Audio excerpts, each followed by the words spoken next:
What is the rotator cuff? The rotator cuff is a structure located inside the shoulder. It attaches your arm bone to your shoulder blade and your clavicle. The rotator cuff is a collection of 4 muscles and tendons that help keep your shoulder in its socket.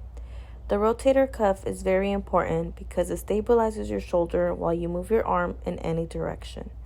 It's important to have a balance between strengthening and stretching the rotator cuff muscles because it not only keeps your shoulder in its socket for everyday activities, but it helps agricultural workers be able to sustain repetitive movements and heavy lifting, much of what's involved in their everyday work.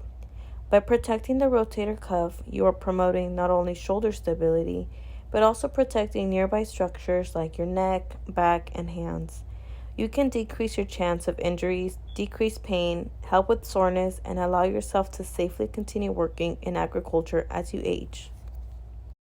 Here is a small list of some of the crops that involve the rotator cuff. But in general, any crop or work that involves your shoulder or your hands is involving the rotator cuff. How common are rotator cuff injuries? Research states rotator cuff injuries are more common in people who work in agriculture because these jobs require repetitive, forceful, or prolonged use of the hands. There is also a lot of frequent or heavy lifting, pushing, pulling, or carrying of heavy buckets full of crops. Overall, there's a lot of prolonged, awkward postures. Individuals over the age of 40 are also at risk of rotator cuff injuries due to wear and tear related to aging. Up next, we have Mario. Mario is a seasonal farm worker who regularly does shoulder exercises and stretching at home to prevent a rotator cuff injury and help with soreness and pain. He does 3 stretches and 4 strengthening exercises at home while sitting on the couch after a day of work. On days where Mario is more sore or in pain, he only does stretching, no strengthening. These stretches lengthen the muscles around the shoulder, not always directly at the shoulder. This is important because of how connected the muscles and tissues are. If one of them is tight, it will pull on the other. Here are the stretches that Mario does.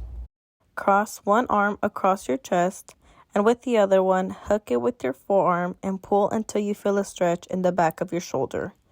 Hold the stretch for 3 to 5 seconds and do 5 to 10 times on each arm.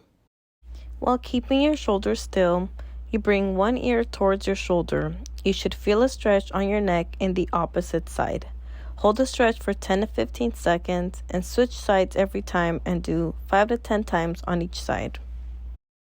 With your hand face down behind you, twist your body the opposite direction until you feel a stretch in your upper arm or right in front of your shoulder. Hold the stretch 10 to 15 seconds, switch sides each time, and do 5 to 10 times on each side. On days where Mario does strengthening exercises, he usually keeps it light because he typically already does a lot of heavy lifting at work.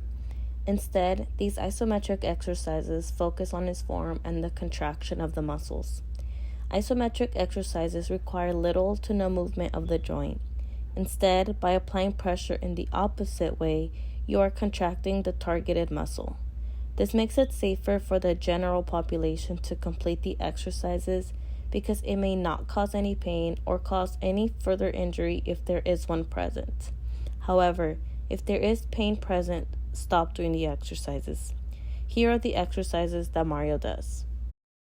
With your hands relaxed on your lap, bring your shoulders straight back and squeeze your shoulder blades together. Squeeze for 10 seconds and do 10 to 15 times. With your elbow bent and your back against the couch, press your elbow into your couch. Hold for 5 to 10 seconds.